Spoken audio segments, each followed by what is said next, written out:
Eu prometi e eu vou cumprir. Mas eu não sei até que ponto eu deveria estar gravando esse vídeo, porque na teoria, todos os comentários que eu vou fazer aqui não tem absolutamente nenhum problema. Mas na prática, no cenário atual, eu não sei até que ponto eu estou seguro ao fazer isso. Mas também ficar em silêncio não é uma alternativa. Essas coisas precisam ser ditas. E esse é um daqueles momentos cruciais para o nosso país, pois as decisões que serão tomadas agora, ou aqueles que vencerem essa batalha entre os poderes, definirão como será o futuro dos cidadãos brasileiros. Prefiro então assumir o risco de que algo aconteça comigo, do que ficar em silêncio e assumir o risco de que o meu filho tenha que crescer em uma ditadura. Portanto, no vídeo de hoje, vamos analisar a postura dos ministros do Supremo Tribunal Federal em resposta à PEC que foi aprovada pelo Congresso. Vem comigo. Eu vou começar pela parte mais leve, até para ir preparando você, porque o que vem depois, meu amigo... Meu Deus... Bom, o primeiro trecho de discurso que eu separei foi do atual presidente do STF, Luiz Roberto Barroso, que fez um discurso mais comedido. Nesse espírito de diálogo institucional, o Supremo Tribunal Federal não vê razão para mudanças constitucionais que visem a alterar as regras do seu funcionamento. Num país que tem demandas importantes e urgentes, que vão do avanço do crime organizado à mudança climática, que impactam a vida de milhões de pessoas, nada sugere que os problemas prioritários do Brasil estejam no Supremo Tribunal Federal. Veja que, além de dizer que não vê motivo para tais alterações, ele ainda usa o argumento de que o Brasil deveria dar prioridade a outros temas mais importantes, mais urgentes. No entanto, há uma grande incoerência nisso, porque recentemente o próprio Supremo Tribunal Federal julgou pautas como a descriminalização do porte de maconha para uso pessoal e iniciou o julgamento da descriminalização do aborto até a 12ª semana de gestação. Por sinal, essas pautas nem deveriam estar sendo julgadas no STF. Elas deveriam estar sendo discutidas e votadas como projetos de lei no Congresso, que é o poder que tem essa competência. E pior, Barroso cita ainda o avanço do crime organizado em seu argumento, ignorando completamente o fato de que a descriminalização do porte de maconha para uso pessoal, aprovada pelos ministros recentemente, inevitavelmente e obviamente vai contribuir ainda mais para o avanço do crime organizado. Mas o discurso de Barroso ainda foi o mais comedido. Agora vamos analisar o que foi dito por Gilmar Mendes. Antes, só um esclarecimento. Você vai ver aqui nesse vídeo que algumas imagens foram retiradas da transmissão da UOL, outras da transmissão da CNN, mas todas se tratam do mesmo dia e da mesma sessão. Foi só uma questão de facilitação aqui dos recortes para otimizar tempo na produção do vídeo. O fato é que este Supremo Tribunal Federal, sempre atento às suas responsabilidades institucionais e ao contexto que o cerca, está preparado, não tenho a menor dúvida, para enfrentar, uma vez mais, e caso necessário, as investidas desmedidas e inconstitucionais, agora, eventualmente, provenientes do Poder Legislativo. Perceba como ele trata a PEC como uma investida desmedida e inconstitucional, o que não é verdade, porque o Congresso está apenas cumprindo o seu papel e esse papel está previsto na Constituição Federal. E mais, ele ainda fala que o STF está preparado para esse enfrentamento. Mas calma, que ainda tem mais. Lembro aos ministros, recados da rua chegam a todos nós, dando conta de que o projeto de emenda aprovado é mal menor, tendo sido endereçado a esta casa agora como forma de impedir possíveis reformas ainda mais drásticas ao funcionamento da Corte, ou mesmo a instauração de processos de impeachment contra membros deste tribunal. Ele acabou de admitir, ao dizer que os recados da rua chegam a eles, que tais mudanças são apenas parte daquilo que o povo quer. E a vontade do povo, as decisões tomadas pelo povo, são a base da democracia. Ao assumir uma postura de enfrentamento à vontade do povo, portanto, ele está deixando claro uma postura antidemocrática. Mas vamos adiante. No particular, senhor presidente, é preciso altivez para rechaçar esse tipo de ameaça de maneira muito clara. Esta casa não é composta por covardes.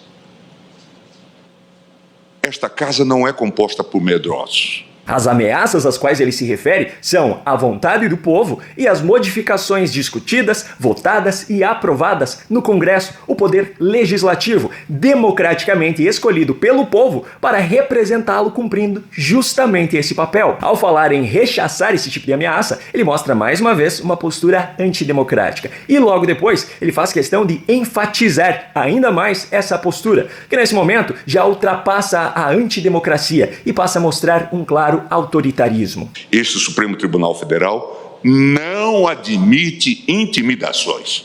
Indo adiante, ele usa o projeto de vingança de Lula à Lava Jato, que está em andamento desde que Lula voltou ao poder, como exemplo para aquilo que ele chama de controle. É desnecessário dizer que, ao realizar essa forma de controle, este tribunal certamente não estará inovando em sua atuação jurisdicional, pois foi esse mesmo proceder que, num resgate da boa política, afastou do cenário institucional a ameaça a inúmeros agentes públicos representados por tantos falsos heróis como aqueles que compuseram a chamada República de Curitiba. E além dessa aliança à vingança de Lula aos integrantes da Operação Lava Jato, ele ainda atacou Bolsonaro e citou o 8 de janeiro. Este tribunal, num passado recentíssimo, ainda presente entre nós por força da memória dos mais de 700 mil mortos na pandemia da Covid, não sucumbiu ao populismo iliberal responsável pelo trágico 8 de janeiro, o dia da infâmia, conforme a sempre lúcida visão da ministra Rosa Weber. E para finalizar a análise do discurso de Gilmar, eu separei mais um trecho onde ele deixa clara a postura autoritária que ele espera do Supremo no enfrentamento àquilo que ele define como ditadura vinda do Legislativo. Esta mesma Corte, senhor presidente, não haverá de submeter-se ao tacão autoritário, venha de onde ele vier. As ditaduras são sempre deploráveis e elas podem existir, tendo como marca o executivo ou também o legislativo. Eu não sei como eu ainda não tive um ataque cardíaco, pelo tanto que essas coisas que eu vejo diariamente para produzir o conteúdo aqui do canal me remoem por dentro. Pelo amor de Deus, um ministro não eleito, indicado para o seu cargo, fazendo parte de uma corte composta por ministros também não eleitos, também indicados para os seus cargos, não aceitem hipótese alguma que o Congresso, democraticamente eleito para representar o povo e apenas cumprindo a sua função, aprove qualquer alteração na corte da qual ele faz parte. E ainda assim tem a capacidade de chamar de ditadura aquilo que está sendo feito pelo Congresso. Como é possível? Bom, Gilmar Mendes não é o único ministro que pensa dessa forma. Adivinha quem o parabenizou e concordou com a fala dele? Parabenizar a fala de Vossa Excelência e do nosso decano, ministro Gilmar Mendes, pela defesa da Constituição, do Poder Judiciário e mais do que isso. São falas em defesa do Estado Democrático de Direito. A discussão de ideias, o aprimoramento das instituições são importantes instrumentos da democracia, mas não, isso foi ressaltado tanto por Vossa Excelência quanto pelo ministro Gilmar, mas não quando escondem insinuações, intimidações e ataques à independência do Poder Judiciário, e principalmente a independência desse Supremo Tribunal Federal. Me diga, como é possível associar a defesa do Estado Democrático de Direito a uma postura autoritária como essa? Mas calma, que ele ainda disse mais. E, presidente, também não poderia deixar de concordar com o nosso decano de que essa corte não se compõe de covardes nem de medrosos. A Constituição garantiu a independência do Poder Judiciário, proibindo qualquer alteração constitucional que desrespeite essa independência e desrespeite a separação de poderes.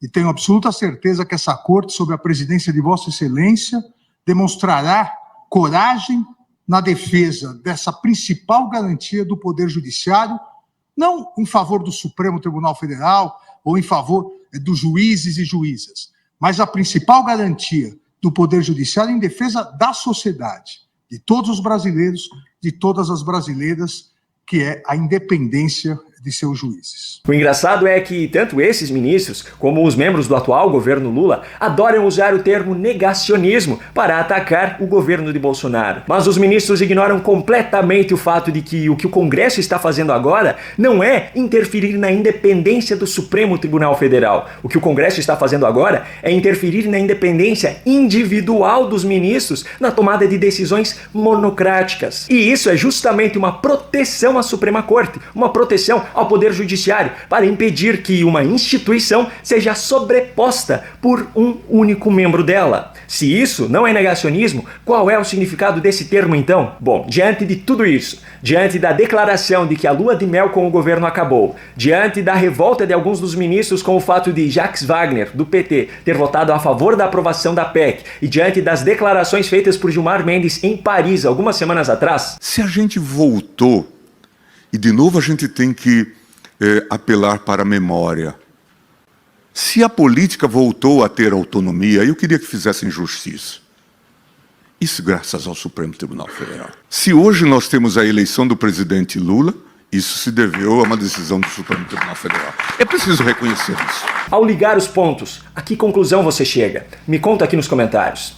Você é uma pessoa horrível, uma mistura do mal com atraso e pitadas de psicopatia. Isso não tem nada a ver com o que está sendo julgado. É um absurdo, Vossa Excelência, aqui fazer um comício cheio de ofensas, grosserias. Vossa Excelência não consegue articular um argumento, fica procurando, já ofendeu a presidente, já ofendeu o ministro Fux, agora chegou a mim. A vida para Vossa Excelência é ofender as pessoas, não tem nenhuma ideia. Não tem nenhuma ideia. Nenhuma. Só ofende as pessoas. Ofende as pessoas. Qual é a sua ideia? Qual é a sua proposta? Nenhuma. É bilis, ódio, mau sentimento, mal secreto. É uma coisa horrível. Vossa Excelência nos envergonha. Vossa Excelência é uma desonra para o tribunal. Uma desonra para todos nós. Um temperamento agressivo, grosseiro, rude. É péssimo isso. Vossa Excelência sozinho desmoraliza o tribunal. É muito ruim. É muito penoso para todos nós. Temos que conviver com Vossa Excelência aqui. Não tem ideia, não tem patriotismo, está sempre atrás de algum interesse que não é o da justiça. Uma coisa horrorosa. Uma coisa horrorosa, uma vergonha, um constrangimento. É muito feio isso. Isso é um Supremo Tribunal Federal. Presidente, eu estou com a palavra e continuo. Presidente, por favor. Estou com a palavra e continuo. Para o voto, então, não, estou com a palavra e continuo, presidente. Está suspenso ou não está? Está suspensa a sessão. Eu continuo com a palavra, presidente. Eu continuo com a palavra. Continuo com a palavra. Presidente, eu vou recomendar ao ministro Barroso que feche o seu escritório. Feche o seu escritório de advocacia. Suspensa a sessão, está suspensa a sessão. Se você gostou desse conteúdo, não se esqueça de compartilhar o vídeo para que mais pessoas possam vê-lo, de se inscrever no canal e ativar o sininho de notificações para garantir que você receberá todos os conteúdos novos que nós publicamos por aqui. Um grande abraço e até o próximo vídeo.